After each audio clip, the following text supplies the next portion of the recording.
Hey you guys, welcome to the Love Nest. We have a great duo for you today. We are going to be talking about everything health and fitness. I'm going to be picking your guys' brains. So this is a good dynamic to have. We're also going to be talking about trust in relationships and loving yourself.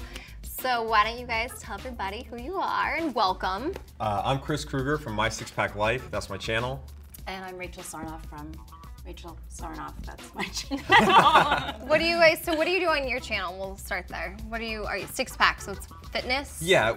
Well, we do My Six Pack Life. So I do like daily vlogs, just kind of try to give people like 3 to 5 minutes of health and fitness motivation every day. Cool. Say like, you can do this. There's lots of easy ways to go about it. Like, let's make it happen. Yeah. I say that a lot. Let's make it happen. Let's make it happen. And do you do parenting advice or? Yes. So I am Mommy Greenest. Hello. And basically what I help people do is look at at healthier solutions for things in their life to do with parenting and also fashion and beauty and style and all those great things. That's awesome. Well, this goes along kind of with our love. You want to pull from the love base? Yes. Okay, if I read it, you have to answer it first. Okay, great. Deepest thought. What are the benefits of loving yourself when in a relationship? If you don't love yourself first, you can't really love anybody else. And it's not coming from like an egotistical, narcissistic place, but unless you put yourself first, take care of yourself, you're really no good to other people. And I think a lot of people that don't do those things find themselves in really terrible, like codependent relationships that it just lends itself to a vicious cycle that you don't want to be in. Where if you get two people that are great on their own, that are healthy, that are fit, that love themselves, that take care of themselves, then it's so much easier to be in like a rewarding and fulfilling relationship. Okay, I like that. I like that too. Yes. I don't know. Can I top that? Well, okay, so I've been married for 17 years. So Awesome. like, you get a high five on the love nest.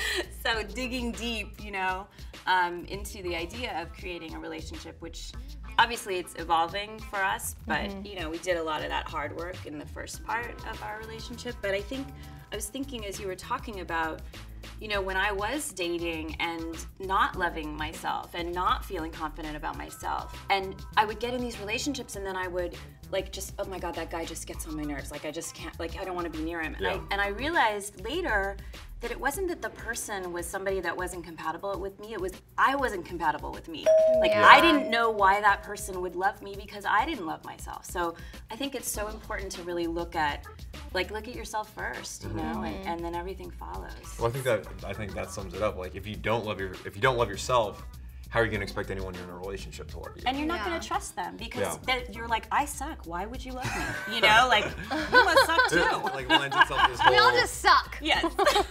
I think that goes hand in hand. I don't think I agree definitely with what you guys are saying, but I also think how can you love somebody else if you don't even love yourself? Yes. So maybe that's why you're putting up, those boundaries. I also think that if you've been burned or if you've been through something that's, broken you down a little bit, my divorce was really hard and I still feel like to this day, and I feel like I'm really over emotionally, but there's been some insecurities that I feel like maybe sabotage relationships that I start doing the same thing. Like, oh, he laughs funny, or I look for things and I'm like, wait, so do I need to flip the mirror around and see what I'm doing wrong? Because I'm always about self-improving and just really focusing on yourself. And like you said, not in a selfish term, but you have to know who you are, what you want, what you stand for, what you will allow, what you won't allow, before you can expect anybody else to understand those things.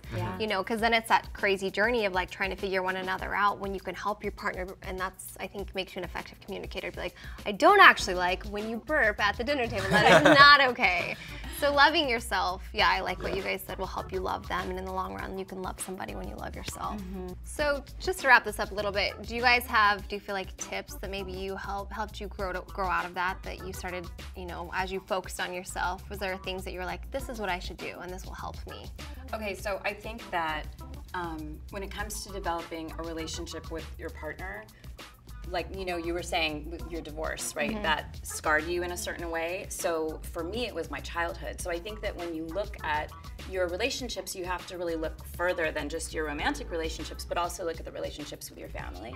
And for me, a lot of that work was done with dealing with that, as opposed to, my husband was a huge supporter of that process for me. So that was, again, more of a bonding for us, But it wasn't really, the challenges were within me, I think.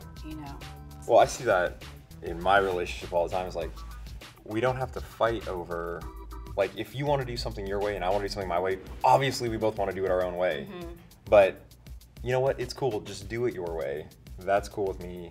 Be patient enough. Let people have their space to operate how they want to. Yeah. And then if it's me doing something, like, don't tell me how to do it. I'll just do it. Like even the littlest things can like drive you nuts about that. Washing dishes, tying shoes. Like let's really discuss the big problems and not the little problems. Right. Choosing your battles. Sure, Yeah. right? It's like, I think we all want everything immediate. Like, everything happens so quickly in our culture now, but like to develop a relationship, it takes a big picture, piece. Like, does that fight over the dishwasher really matter so much when you're going to be with somebody for 10 years? Like, no, Well, it certainly doesn't matter. I think a lot of times it's usually something bigger, like you're fighting about where the stuff goes in the dishwasher, but that's not what you're fighting what's the underlying issue, Right. It's so important in relationships, and I feel like I always say, like, choose your battles, because like if you're living, I feel like with an eternal perspective, kind of like down the road 10 years, like, is this really going to change? It's not like we're compromising values or where we want to get married or what religion we want to be. It's really like about the essentials of what's important in your relationship and focusing on those and know it's worth fighting for. I feel like sometimes maybe there were things that I was afraid of, so I'd fight them, and then I was like, in the long run, this does not matter. Like, what matters is that I love him, he loves me, we want to work this out. How can we do that? And then moving forward with that. But relationships, they're difficult. And that's why you have a show. And that's why I'm the one giving advice. I never want to feel like I'm giving advice. I just like talking with people about love and like kind of seeing, from all backgrounds. I never want to be like, I know all, and that's why I just like speaking with people and hearing their backgrounds and what you guys do works for you, because we should all just be here to make ourselves better. No, I'm just kidding. Well, that's true though. I mean, like, talk it out and then find something that works for you. And maybe what Rachel said or what I said isn't like exactly the right thing, but how can you tweak that and make it work for you? Or say, actually, that's the exact opposite of what I want to do. But the more you talk it out and think about it, like the more time you spend thinking about anything, you'll probably draw better conclusions. Yeah. So speaking along health and fitness and the things that you guys do, have you guys seen that particularly bless your relationships or ruin them? Is there advice you could give maybe for people who are looking to strengthen their relationships you could turn to health or fitness? What are your kind of thoughts on ideas on those things? The demographic that my channel relates to is like, if you're a young single guy and you're not sure of yourself, step one is like put a foundational health and fitness block in place. It's not so much like, oh look, it's my six-pack life and now I'm ripped and I've got abs, but it's I'm confident because I set a goal to become healthy and fit and to look a certain way and to look my best, feel my best, and be my best. And when you accomplish those goals, that gives you confidence in all areas of your life. Like, it's not my six-pack life, look at me, I'm so awesome. It's my six-pack life, oh, I accomplished some things and I'm confident, I'm enthusiastic, and I can be more productive. I really say put that block in place first, and then you're going to be more confident. It's going to be easier to meet girls, and everything comes from there. And I think sometimes people have this underlying issue that there's a shallowness with people who are into fitness and who like looking good. But I always tell people, like, when you feel good about yourself, you start to look good, and when you feel like you look good, you feel good, and it kind of goes hand in hand. And I think that everything and too much is a bad thing, so there has to be a balance in fitness. And I've kind of been in that industry, in that world, and seen how it can be an awful, awful thing, but also how it can be a really good thing. And I think something that people should realize is a strict diet and, working out, it's dedication, and there should be value in somebody who can be loyal and faithful to that and who can look, a certain way, because, it's really hard. And I think that sometimes people take that as a shallowness, that it's just for the vain reasons, when, fitness, I love the way I feel after I work out. It's like that empowering, like an endorphin high where you just feel like on top of the world. And I think with women, that's what I try to portray, is like, you don't have to be a 00, you don't have to be a size 0, you don't have to have veins on your biceps. You do it because it makes you feel good about who you are, and it makes you feel stronger. Like, I feel the sexiest when I'm walking out of the gym and I like had a good sweat going on. Yeah. And even though I look awful, I feel it. I feel good, and that's why I think in a relationship, it can bring that.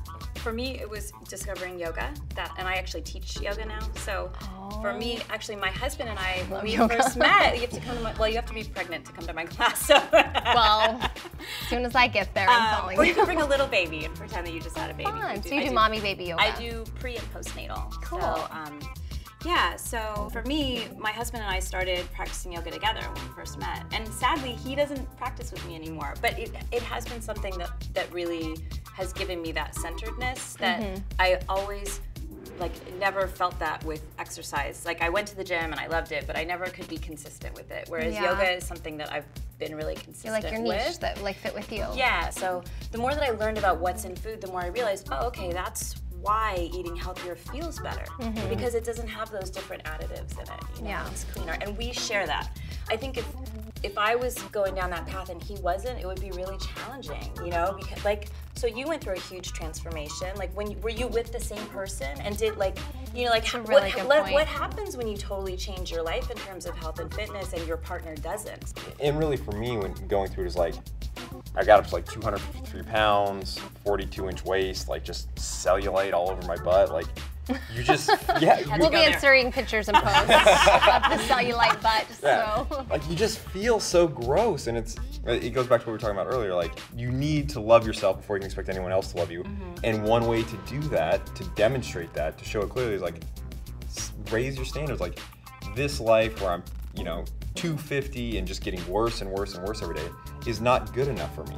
Like, I gotta raise my standards and then work towards them consistently. To go from where I was to where I went in basically 69 days, you feel so much better and your whole life lifts up. Like your mood, everything, like how you can relate to others. Like I remember I was like almost in the worst shape ever over Halloween, and all my friends were like, oh, come out to this party in Hollywood, it's gonna be awesome. And these are people that I hadn't seen since before I hurt my back, and like. AKA note for Halloween is every adult's excuse to dress immodestly. So I'm sure they were all shirtless, men and women. All the Halloweens after that, go as a Ninja Turtle with like 2 pieces of spandex, and that's it.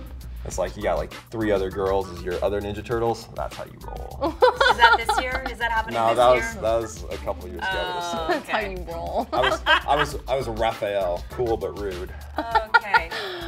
Oh my gosh, I feel like I like what you said though, like because I feel like if people don't have the same fitness goals, it can drastically change a relationship. I feel like I'm super sensitive with like my body and things I've gone through. When I was 18, I had an eating disorder. I was like a cheerleader and trying to feel where I fit in. All cheerleaders are short and little, and I'm not. I'm 5'8", I'm more of a dancer, but I always cheered. So I went to drastic. Pyramid. Yeah, but we was like a boy-girl team, and my partner was like the biggest. It was like, so I was like, oh, put the biggest guy in me because I'm the fattest. And like my mind just went to that, that dangerous. Well, it wasn't like that. It was just being a girl. So like, I'm the tallest. I'm the tallest. If I could go back, I would definitely take my 18-year-old body. But it put my mind into like that dangerous territory where you don't really know who you are. So I'm like, I turned to extreme, drastic things that weren't healthy, and it ended up making me worse. But when I started, realizing that fitness is more than just being fit. And health is more than just like eating organic. It's really learning how to like connect with your body and eat the things that make you feel good. And that, some people are vegan and that works for them. Some people only eat meat on Mondays, or whatever you do, as long as it's working for you and you feel good about that. I hate the stamp of fitness of people having this stereotype in their heads about only people with good bodies go to the gym, and only people that eat organically and have it all calculated out. And so, being in a relationship, I think that when it comes to fitness goals, you need to be mindful of somebody's goals and what they have in mind. Because I'm the type of girl that I'm gonna have a piece of pizza. I have a 5-year-old and I don't feel guilty for that, but I'll go to the gym and run 20 extra minutes because I had that pizza. But I've been in relationships where people are like, you can't have that. That has hydrogenated oils, and if you eat that, then I'm like, what's up? What hydrogenated what? What was that? It's got cheese and it's delicious. And away from it. I just think it's about fitness, and health is about balance and achieving that and what works for you. But I don't know, do you think it's like dating somebody who's extreme in that? I think it's sometimes. I think dating anybody who tells you you can't eat something is like that's a big red flag, That's crack. Do not do cocaine. Do not eat that 8-ball in front of the child. No, but I think that's all about being judgmental. Yeah. My husband and I made, we were talking about food choices and that sort of, but I eat pizza occasionally, and I would never in a million years tell like my friend, oh, you can't eat that. That's horrible, It's one thing to be like, did you know that this has this in it? And, kind of hindering it that way and kind of helping them understand it. I guess my biggest pet peeve is when people tell me what to do. And that's a bad thing, because I should be like, oh, teach me, educate me. But no, and it doesn't work. It doesn't work at all. Yeah. Well, if you saw some of the stuff I ate sometimes, then why am I the fitness guy, But I think what you touched on is like, if you do fitness extremely, if it, like, I am 100% against that. Like anything that has extreme in the title, like, it's not sustainable to be an extremist. That's why it's called extreme. Or like a lifestyle. So it's like, we need to cultivate a balanced lifestyle that is sustainable, that you can do for a lifetime. Yeah. You know, like, you can't be an anorexic or bulimic for a lifetime unless you want to have a shorter life. Yeah. The other extreme is you can't eat nothing but pizza and soda because then you're a diabetic and you have a shorter lifetime. Yeah. There needs to be a balance point in the middle where you look, feel, and you are great, you know? And just work towards that. And anyone is like, oh no. You know, it's like if you eat a piece of pizza, you're not gonna break. You know, it's like you're not that fragile. You will recover from pizza. All right, you guys are awesome. Thank you for being here. Is there any lasting love advice that you could give our viewers? Well, okay, so you were talking about when you were in high school, and I was just thinking about my daughter. So I have 3 kids, and my middle one is 11, and she looks just like me. Like, she's not small, she's muscular, and she, you know, I was a fairly plump child, and she was the same way. And so her friends would say to her, you know, look at your fat thighs in like 4th grade, 3rd grade. Awful. And I always say to her, you are healthy and you are strong and you have the capacity to be like very strong. And, you know, like, let's think about health and let's think about strength and being a strong woman. And I think that that's really important for women because you know, we are sort of indoctrinated to think about being small, and being small is not being strong, you know? And it's being not always strong healthy. is different. Yeah, and it's not healthy, and it also is not everybody's body type. But everybody has the capacity to be strong, you know? So I think in terms of loving yourself and then being able to partner with somebody else, it should be about like empowerment and strength. I love it. I saw a sweatshirt on this girl at the gym said, strong is the new sexy. I love that. I loved it. I was like, good for her, because there's this weird connotation in society that if you're skinny, then you're beautiful, and if you're so thin and you have, I'm just like, that's not always true, because that's not applicable for all body types. You have to know your body type and what's in your reach. So yeah. Well, and I think things are changing too. Like, just being a skinny person is not like the ideal anymore. Yeah. Especially for females. And if you're naturally skinny, there's nothing wrong with that as long as you're healthy. Yeah. He's like, yeah. Yeah, exactly. And strong. And strong. All right, you guys, we talked about a lot of things on the Love Nest. Please leave comments below for these guys. Give them your love. Make sure you check out their channel. They have a lot of knowledge about fitness and health and loving life, and you guys are awesome. And love in general. So we will see you guys next time on the Love Nest. Thank you for stopping by. See ya.